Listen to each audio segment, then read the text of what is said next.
right here this week at number 7. It's gonna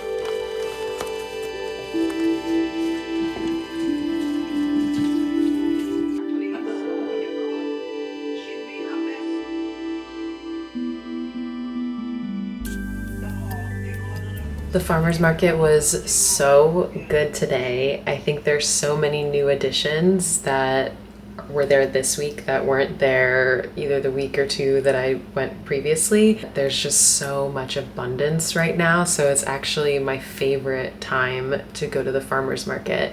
And I really like that one because it's compact, but it has everything you need. I feel like you can do the whole thing in about an hour.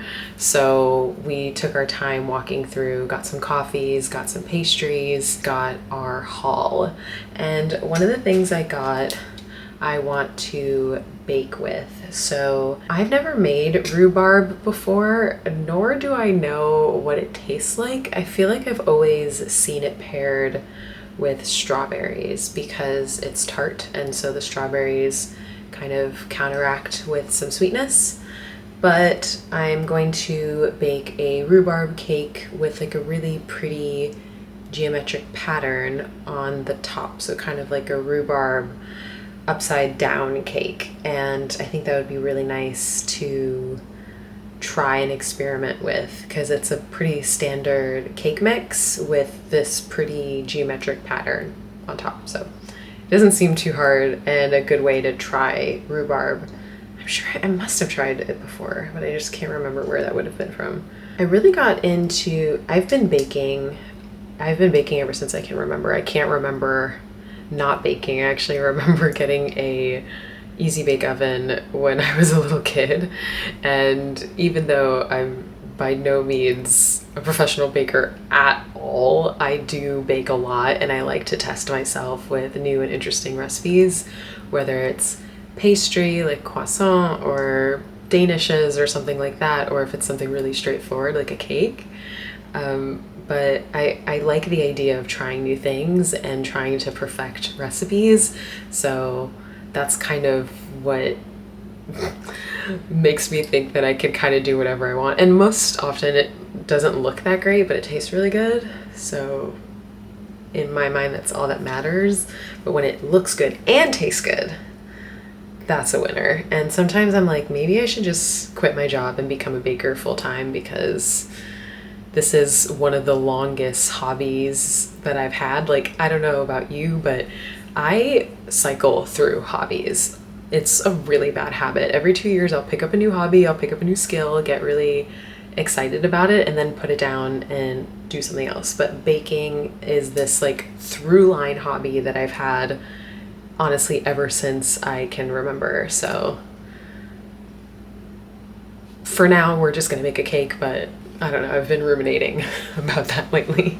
So I'm gonna get started on this rhubarb cake.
fuck? What you talking about?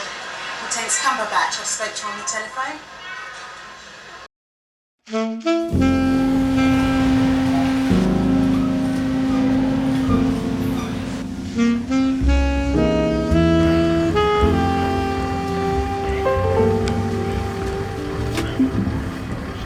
That was such a good workout. I don't often go and just do cardio, but out of all the cardio machines, I really love the bicycle and the Stairmaster. And today I did not want to go to the gym at all, but I had like an extra 40 minutes. So I told myself, just go to the gym, turn the Stairmaster down really low and just like slowly walk up it for 40 minutes. The good tunes started hitting and all of a sudden I'm like really going for it on the Stairmaster, and it ended up being a good sweat sesh. I feel really, really good. I think the endorphins are hitting right now because I feel really joyful. From the gym, I'm actually on my way to the Dover Street Market sample sale.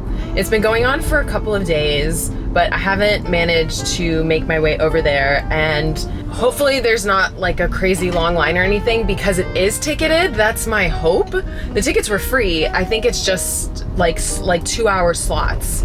And my girlfriend went on the first day and she said that there were some really, really good deals and she got some cute stuff. So I'm like, let's give it a try. If you don't know, Dover Street Market is this really cool collective that's kind of owned by Comme des Garçons, but they have really cool brands, really interesting, unique pieces that are very structural and kind of weird. And so it's really great to go if you're looking for like a special event outfit or just something really unique and really special.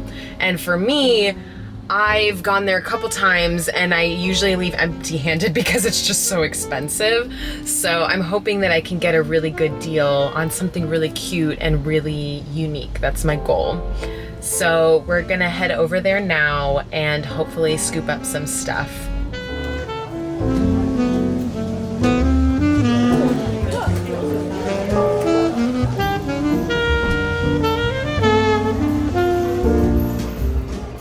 Someone just asked if a pair of shoes that a guy was holding was for Bad Bunny, and he's like, no, these aren't for Bad Bunny. So Bad Bunny's got people shopping here for him.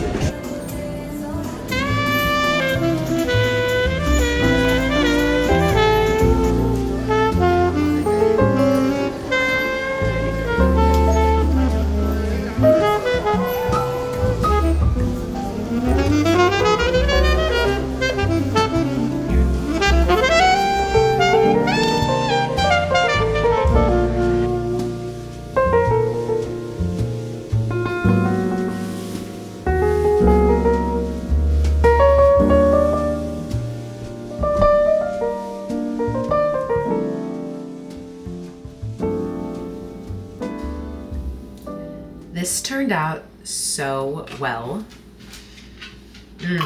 It's like the perfect balance of sweet strawberry flavor and the tartness from the rhubarb. It now makes sense to me why you mix strawberry and rhubarb together. I think it's literally the perfect combination. And this jam will keep for 2 weeks. But I was thinking I would try and make a strawberry rhubarb matcha this morning. So we'll see how that goes. I don't have a matcha whisk and bowl. Actually just, oh shit. Did not think that through, hold on. This is basically just a like milk frother.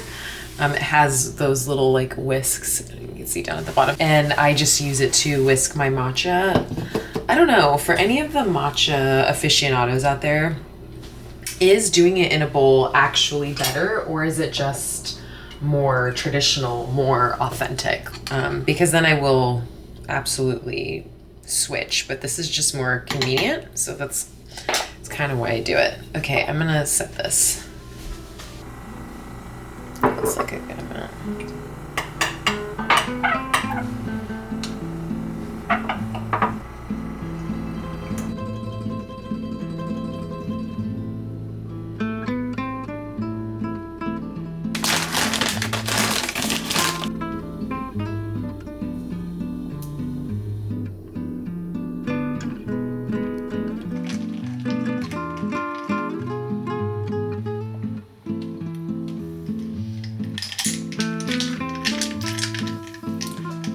that is amazing. Yum, yum, yum, yum, yum. That's amazing. So I've got to get a bit of work done today. But then tonight, I am going to my first ever ceramics class. I decided not to do pottery wheel.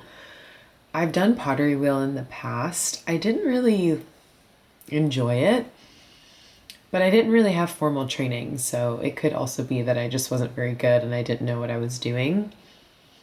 But I was really interested in the sensation of like being really tactile with my hands. So I signed up for a class that's called Pinch and Sculpt, and it's a class where you freeform build with clay. And I don't know, that seemed more appealing to me than working with a wheel. And it just felt more, I don't know. I'm trying to go back to less structure, more free form, more organic in my art, in everything really. And so one of the ways to achieve that, I think, is by taking a class where I'm working with my hands. So that's why I decided to do a freeform class over a wheel class. But I don't know, maybe down the line I'll do something like that. But that is this evening, and I'm actually really looking forward to it. And it seems like they give you 25 pounds of clay to work with through the class. I don't know if that's a lot of clay or not, but it feels like an opportunity to make several pieces. So I'm curious to learn and just to connect with that sort of Play-Doh playing version of myself, that little kid version of myself. I want that.